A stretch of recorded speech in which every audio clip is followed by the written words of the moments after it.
एक बहुत बड़ा नगर था। उस नगर में एक राजा रहते थे।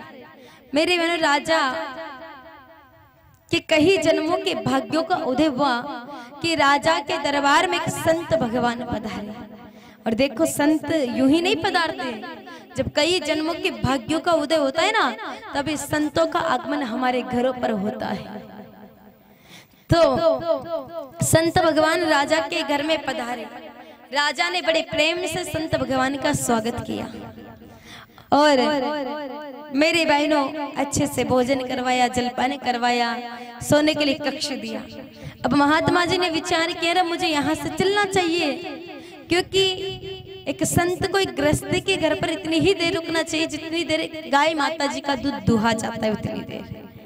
तो संत भगवान ने विचार किया कि मुझे चलना चाहिए, लेकिन सोचा रे मैंने राजा के यहाँ का खाया है, पिया है, तो मुझे बदले में कुछ ना कुछ देना चाहिए। और देखो, संत वही होते हैं जो हमेशा देने ही देने का भाव रखे, जो हमेशा लेने ही लेने का भाव रखते हैं। वो संत नहीं, वो असंत होते हैं। रामचरितमानस में तुलसीदास जी महाराज ने लिखा है, बिछुड़त एक प्राण हर ले, मिलत एक दुख दारुण दे। यानी कि जिनके बिछुड़ने से हमको दुख हो, कष्ट हो, पीड़ा हो, वो तो है संत। और जिनके आने से हमको दुख हो कि ये नई आफत कहाँ से आन खड़ी हुई, तो समझ लेना वो असंत है। अब पता कैसे चले, कलयुग है संत और असंत के बारे में, क्योंकि कई सारे साधु के चोले में ढोगी पाखंडी घूम रहे हैं। तो देखो, इसके लिए भी तुलसी बाबा ने लिखा है, साधु चरित शुभ चरित कपासु,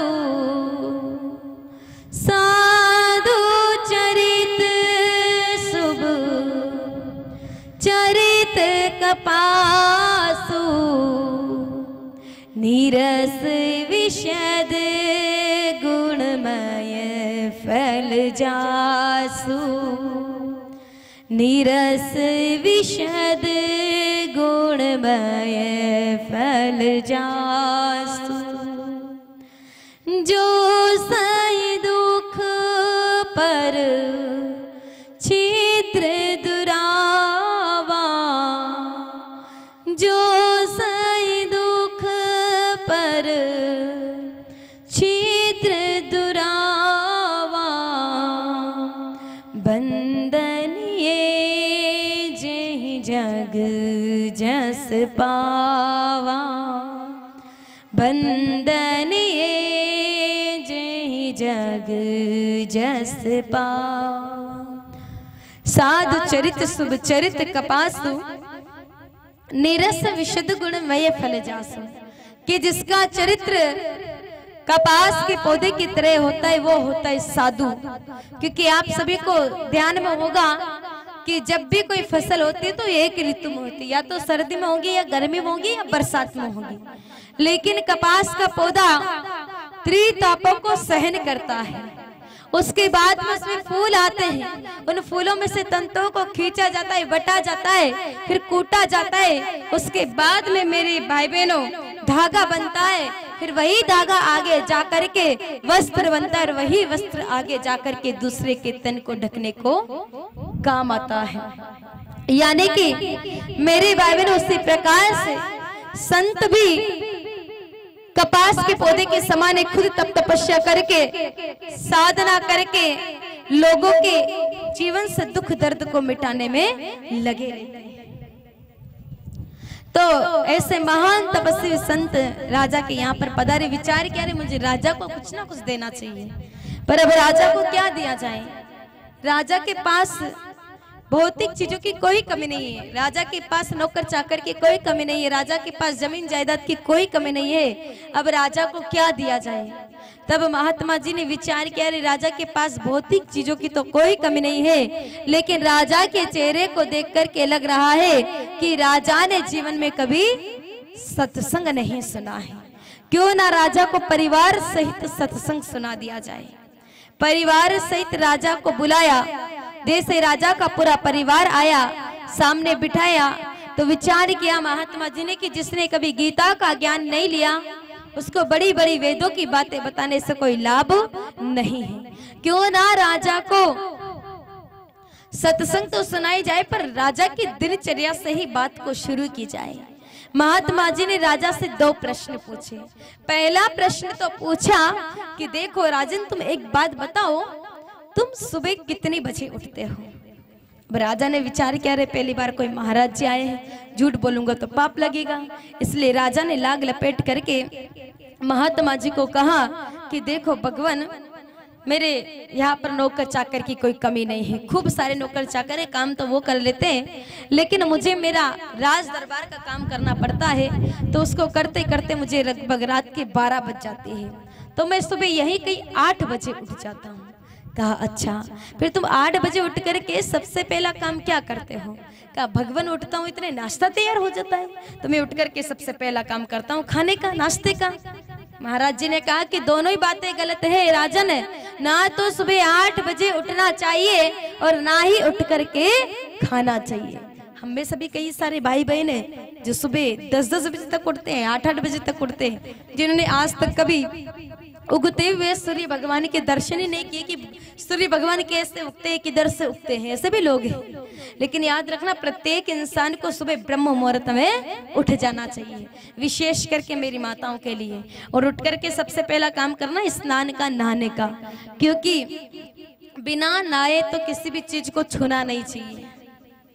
बिना नहाए मेरे भाई बहनों, मेरी माताओं को तो रसोई घर में प्रवेश नहीं करना चाहिए। माताओं, नहा करके जाना चाहिए, क्योंकि रसोई घर यज्ञशाला जितनी पवित्र मानी जाती है और वहां पर देवताओं को आहुतियां लगती है, देवताओं को भोग लगता है, इसलिए बिना नहाए धोए कभी भी नहीं जानी चाहिए। कभी कभी मेरी माता बहनें झाड़ू पोछा करती है और अपने पड़ोसन को कहती है कि अभी तो मैं नहा करके भगवान का भोग बनाऊंगी।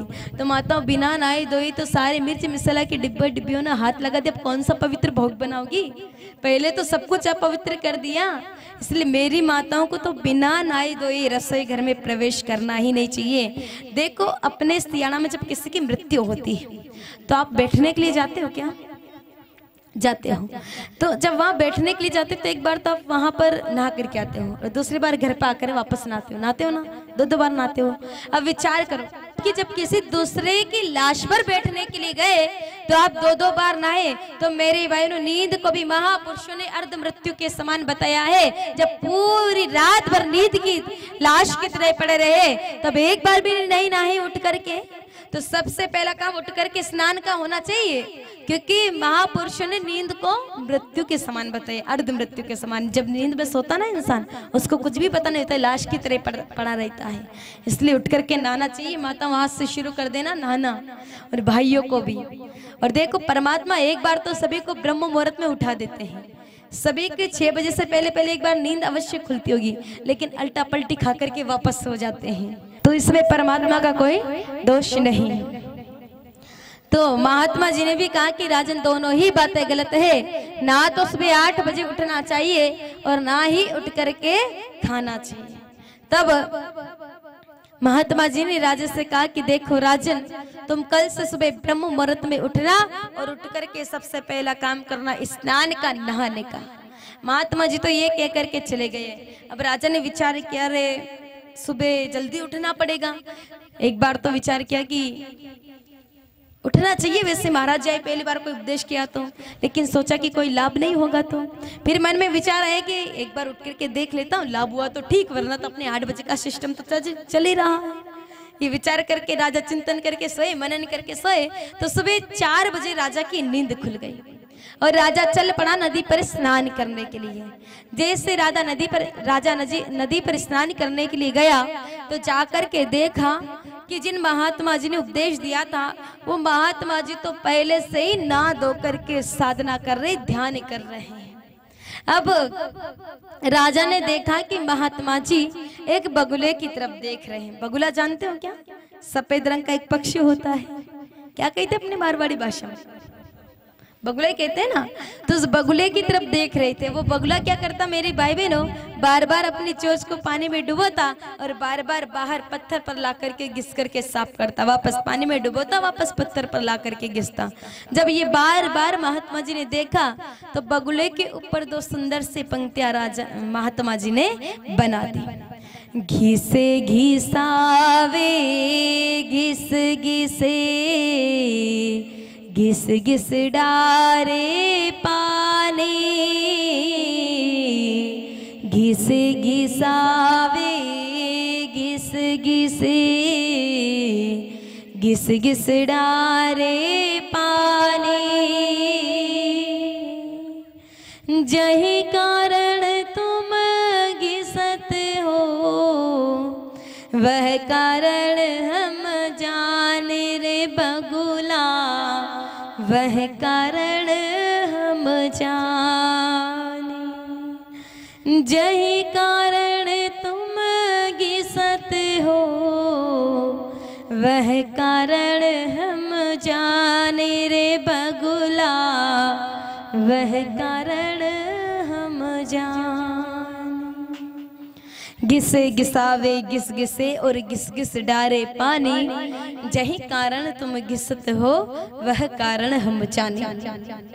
महात्मा जी ने कहा रे बगुला तो ये चोंच बार बार पत्थर पर ला करके क्यों घिस रहा है, मैं बहुत अच्छे से जानता हूँ। क्योंकि मेरे भाई बहनों बगुला क्या करता, नदी में अपनी चोंच को डुबोता, कीड़े मकोड़े खाता और बाहर पत्थर पर ला करके चोंच को घिस करके साफ भी कर लेता। जब ये पंक्तियां राजा ने सुनी तो राजा को तुरंत याद हो गई। और देखो सुबह सुबह हम जो सुनते ना वो तुरंत याद भी हो जाता है। राजा उन्हीं पंक्तियों को गुनगुनाने लगे। राजा ने स्नान किया और राजा चल पड़ा अपने महल की तरफ। अब राजा के रोज का एक नियम था कि रोज राजा की दाढ़ी बनाने के लिए, रोज राजा की हजाम बनाने के लिए कि नाई देवता सेन देवता आया करते हैं। अब प्रतिदिन की तरह आज भी नाई देवता राजा के महल में आए, लेकिन जैसे आए कि आज बीच रास्ते में ही नायक को प्रधानमंत्री जी मिल गए। प्रधानमंत्री जी ने कहा रे भैया कहाँ जा रहे हो? कहा प्रधानमंत्री जी मैं तो राजा की दाढ़ी बनाने के लिए जा रहा हूँ। कहा अच्छा भैया, कहा कितने एक साल हो गए तुम्हें राजा की दाढ़ी बनाते बनाते? कहा यही कोई 20 साल हो गए। कहा अच्छा 20 साल हो गए, फिर तो तुम बहुत धनवान बन गए होंगे, फिर तो तुम बहुत पैसे वाले बन गए होंगे। कहा नहीं नहीं प्रधानमंत्री जी, बस 2 वक्त के भोजन का जुगाड़ हो जाता है, बच्चों की पढ़ाई का खर्चा निकल जाता है, इससे ज्यादा तो कुछ नहीं हो पाता है। कहा तुम 20 साल से राजा की दाढ़ी बना रहे हो और अभी भी तुम्हारी हालत वैसी है जैसी पहले थी। देखो नाई, मैं तुम्हें एक काम बताता हूँ, अगर तुमने वो एक काम कर लिया तो तुम्हारा भी जीवन सुधर जाएगा और मेरा भी जीवन सुधर जाएगा। कहा ऐसा वो कौन सा काम है? कि देखो नाई तुम एक काम करना, तुम जो उस तरह रोज राजा की दाढ़ी पर घुमाते हो ना, वही उस तरह तुम आज राजा की गर्दन पर घुमाना। राजा मरेगा, मैं राजा बनूंगा और तुम्हें इनाम में 1000 सोने की मुद्राएं दूंगा। नाई तो थरथर कांपने लगा कि नहीं नहीं महाराज जी, नहीं नहीं प्रधानमंत्री जी, मैं ये नहीं कर सकता, मैं 20 सालों का विश्वास राजा का कैसे तोड़ सकता। लेकिन बार बार जब प्रधानमंत्री जी लालच देते रहे तो नाई भी लालच में आ गया, क्योंकि पाप का बाप है लोभ। बाप बड़ा ना भैया, सबसे बड़ा रुपया। इन पैसों के लालच में तो इंसान इतना कुकर्म पाप कर्म करता है, मर्डर कर देता है, हत्या कर देता है इन पैसों के लालच में। तो नाई भी लालच में आ गया और नाई ने हाँ बोल दी कि ठीक है प्रधानमंत्री जी, मैं राजा की गर्दन पर ये कटार चला दूंगा, ये उस तरह राजा की गर्दन पर चला दूंगा। अब जैसे नाई गया राजा के कक्ष में तो देखा कि आज तो राजा पहले से ही कुर्सी पर बैठे हैं और ध्यान कर रहे राजा। अब प्रधानमंत्री जी की सीधी गर्दन नजर गर्दन पर पड़ी, क्योंकि आज टारगेट क्या है? क्या है? गर्दन काटना। जैसे ही नाई गए कक्ष में, अपने थैले में से उस्तरा निकाला तो देखा रे उस्तरा तो है इतना छोटा सा और राजा की गर्दन है इतनी मोटी। भला इतने छोटे से उस्तरे से इतनी मोटी गर्दन कैसे कटे? तब नाई ने विचार किया कि एक काम करता हूँ, इस उस्तरे से तो एक बार में गर्दन कटे ना कटे उल्टा मैं फंस जाऊंगा। एक काम करता हूँ, इस उस्तरा को थोड़ा तीखा कर लेता हूँ, थोड़ा धार दे लेता हूँ, ताकि एक झटके में गर्दन उड़ जाएगी राजा की। अब नाई ने अपने थैले में से उस्तरा निकाला, पत्थर निकाला, पानी डाला और उस उस्तरे को घिसा, वापस पानी डाला, वापस घिसा, वापस पानी डाला, वापस घिसा। जब वो उस्तरा घिसने लगा तो घिस घिस की आवाज कानों में आए तो मेरे बहनों राजा को सुबह की वो पंक्तियां याद आ गई जो महात्मा जी ने गुनगुनाई थी और राजा तुरंत उन्हीं पंक्तियों को गुनगुनाने लग गया। घिसे घिसावे घिस घिसे घिस घिस डारे पा घिस घिसावे घिस घिसे घिस घिस डारे पानी, जही कारण तुम घिसत हो वह कारण हम जाने रे बगुला, वह कारण हम जाने। जही कारण तुम घिसतो वही कारण हम जाने। जैसे ये सुना नाई ने तो विचार किया, अरे मैं उस तरह क्यों घिस रहा हूँ, ये राजा को कैसे पता चल गया। हो ना हो जो कल महाराज जी आई थी उन्होंने तो राजा को अंतर्यामी बना दिया है। राजा को तो सब पता चल गया कि मैं उस तरह क्यों घिस रहा हूँ। और मेरी बहनों नाई ने पत्थर फेंका एक तरफ, उस तरफ फेंका एक तरफ, और राजा के चरणों में आकर के गिर पड़ा कि महाराज मुझे क्षमा कर दीजिए, मेरी गलती नहीं, वो तो आपके प्रधानमंत्री जी की गलती है। अब राजा को तो कुछ पता ही नहीं है कि बात क्या है। राजा ने कहा अरे नहीं बात क्या है, बात तो बताओ। तब नाई ने कहा कि मेरी गलती नहीं महाराज, आपके प्रधानमंत्री की गलती है। राजा बार बार पूछ रहे कि नाई बात तो बताओ, बात क्या है। तब नाई ने डरते डरते कहा कि देखो राजन में प्रतिदिन की तरह इस दिन भी आज आपकी दाढ़ी बनाने के लिए आया, लेकिन आज बीच महल में ही मुझे प्रधानमंत्री जी मिल गए। और प्रधानमंत्री जी ने कहा कि तुम जो उस तरह रोज राजा की दाढ़ी पर घुमाते हो वही उस तरह तुम आज राजा की गर्दन पर घुमाना।